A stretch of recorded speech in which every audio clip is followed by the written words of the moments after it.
প্রথমে আমি বলে রাখি যে আমি খুব অভিভূত হয়েছি যখন আমাকে বলেছিল এখানে আসার জন্য।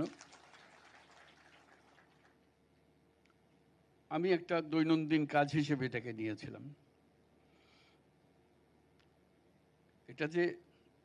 এটা ঐতিহাসিক কাজ এটা অনুভব করিনি। এখানে আসার পরে আমি আমার নতুন বোধ হলো কি একটা মহান দিবসে, যেটা আগামী কাল আমাদের পহেলা বৈশাখ নববর্ষ, তার প্রাক্কালে আজকে এই দিনে এত বড় একটা কাজের শরীক হতে পারবো, সেই জন্য নিজেকে খুব সৌভাগ্যবান মনে করছি।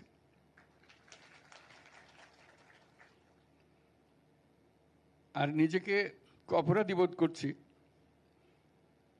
এত চমৎকার একটা আন্তর্জাতিক বৌদ্ধ বিহার আমার বাসস্থান থেকে 10 মিনিটেরও রাস্তা না।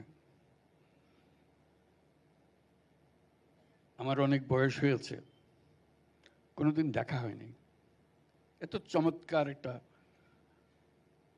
বৌদ্ধ বিহার না দেখলে জানতে পারতাম না এত সুন্দর একটা ঐতিহাসিক জায়গা এখানে আছে, যেটা দেশের সব মানুষের জায়গার একটা জায়গা হতে পারত শ্রদ্ধা নিবেদনের জন্য। আমাদের সেটা হয়ে ওঠেনি। আমি অভিনন্দন জানাই সেনাবাহিনীকে, তারা স্বতঃস্ফূর্তভাবে এই দায়িত্ব গ্রহণ করেছে এবং একটি ভবন নির্মাণ, সম্প্রীতি ভবন নির্মাণের জন্য দায়িত্ব নিয়েছে। তাদেরকে আমি সবার পক্ষ থেকে অভিনন্দন জানাচ্ছি।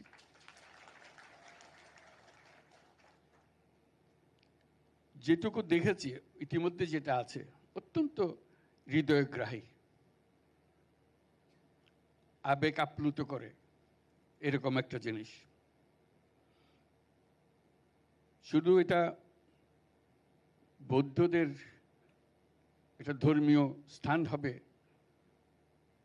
সেটা একটা খণ্ডিত অ্যাটিটিউড। এটা দেশের সকল মানুষের ইতিহাসের অংশ।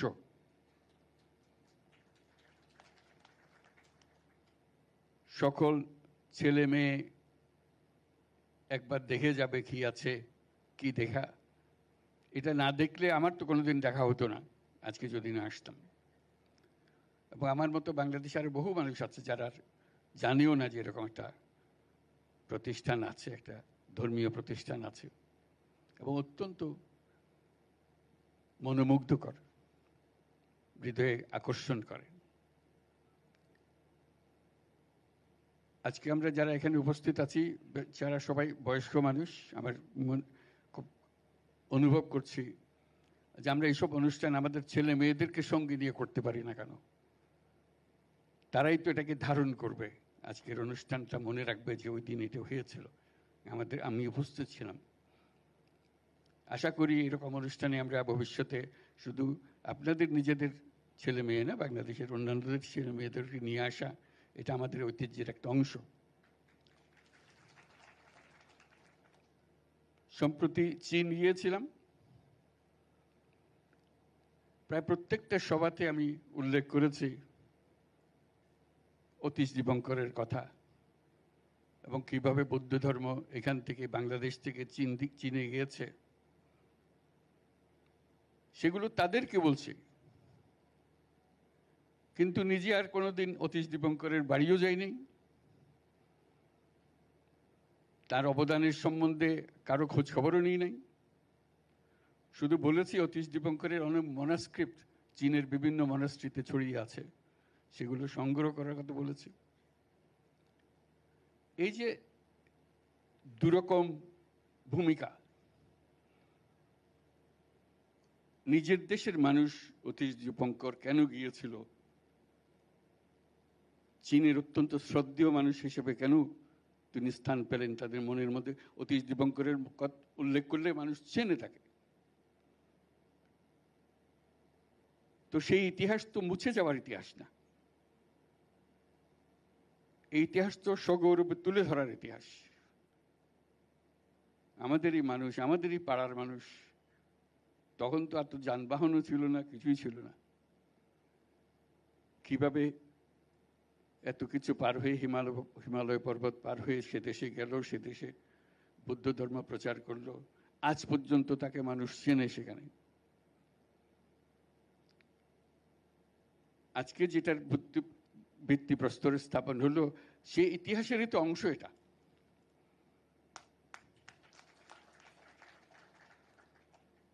কাজে আমি সেনাবাহিনীর যারা এটা ডিজাইন করেছে, যারা এটার পেছনে মনোযোগ দিয়েছে, তাদের ট্যালেন্ট এখানে কন্ট্রিবিউট করেছে, তাদের সবাইকে অভিনন্দন জানাচ্ছি। তারা সবাই একটা ঐতিহাসিক কাজের সঙ্গে জড়িত।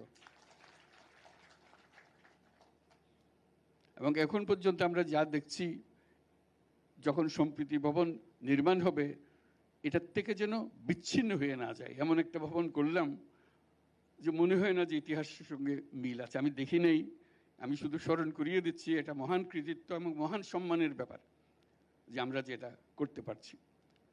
কাজেই সে ঐতিহাসিক দায়িত্ব স্মরণ করে তারা করবেন। আমাদের সবার শুভেচ্ছা তাদের পেছনে রইল, যাতে করে যুগ যুগ ধরে যখনই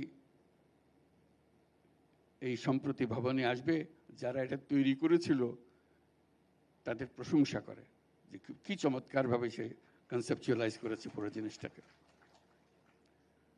আজকে আরেকটা জিনিস হলো, এটা তো অভিভূত হলাম এবং নিজের দায়িত্বের কথা মনে করলাম। আরেকটা করলাম যে যেদিকে তাকাই সব চাটগার লোক। ঢোকা অবধি দেখছি চাটগার লোক। তো বুঝতে পারছি চাটগার বুদ্ধ ধর্মের এখনো ঠিকানা চট্টগ্রাম। তোমরা ভালো আছেন নাকি এখন? আর বারবার কই দিত কেন সাটিয়ে হতা হই, নইলে তারা মন বইত না। তো খুব খুশি হলাম অনারাল্লাহ দেখো ভবিষ্যতে যেন এন সুন্দর জিনিস হয়। ওনারা যে কোনো সময় পোয়াশা লইয়া আইত পারিবেন, দেখতে পারিবেন, বন্ধু বান্ধবরে লইয়া আইত পারিবেন, এই নিলে একখান জায়গা পান। বেগুনের বলে বেগুনের লইয়া আরও বেগুনের মিললে পোয়াশা লইয়ারে এইলে জায়গা ফিরবে। আর মিলন মেলার কথা কই, মিলন মেলা তো এনে হতে দিল হইতো না, এন জিনিস গরম ফিরতে টানিয়ে আনুন ফিরবে। বেগুনের পোয়াশা লইয়ারে যেন টানিয়াই। তো খুব খুশি হলাম আজ বেগুনের দেখা হয়ে গেল কই। আর একখান লিখিত বক্তব্য আছে, ইয়ান কেন ওনারা পড়ে দিই।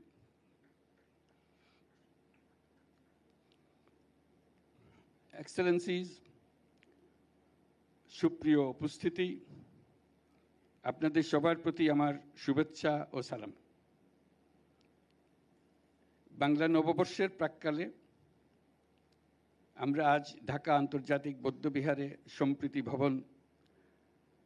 সম্প্রীতি ভবনের ভিত্তিপ্রস্তর স্থাপন করতে যাচ্ছি।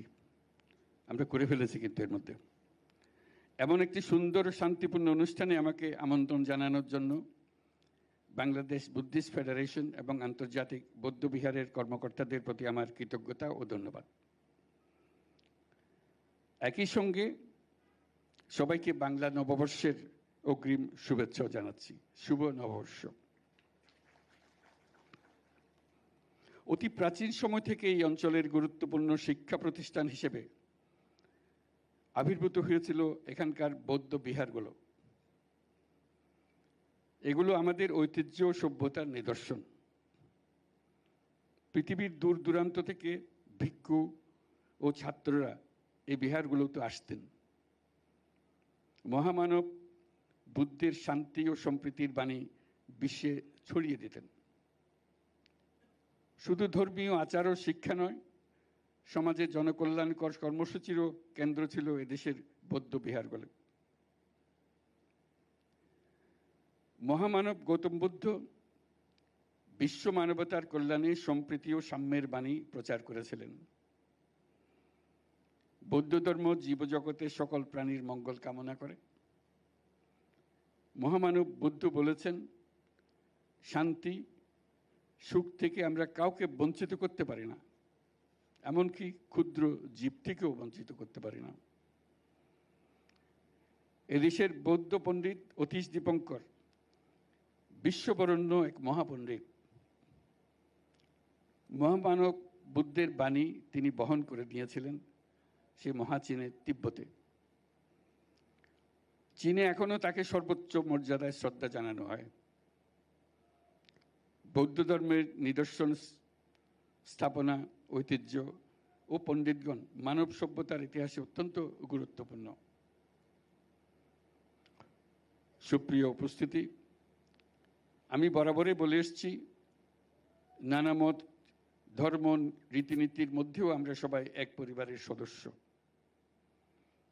এদেশের হিন্দু, মুসলমান, বৌদ্ধ, খ্রিস্টান, পাহাড় ও সমতলের বিভিন্ন সম্প্রদায় ও জনগোষ্ঠী সব মিলিয়ে এদেশের মানুষের বিচিত্র ভাষা, সংস্কৃতি, ঐতিহ্য। আগামীকাল পহেলা বৈশাখ আমাদের এই সম্প্রীতির অন্যতম প্রতীক। প্রত্যেকে নিজ নিজ উপায়ে নিজেদের রীতি অনুযায়ী আগামীকালকে উদযাপন করব। আমরা সবাই সার্বজনীন এই উৎসবে অংশ নেব। আজকে আমি যেখানে আছি, এই আন্তর্জাতিক বৌদ্ধবিহার বাংলাদেশের সাম্প্রদায়িক সম্প্রীতির অন্যতম নিদর্শন হোক। প্রতিষ্ঠার পর থেকে এটি বৌদ্ধ ধর্মাবলম্বী সহ বাংলাদেশের জাতীয় স্বার্থ সংশ্লিষ্ট বিষয়ে গুরুত্বপূর্ণ ভূমিকা পালন করে আসছে।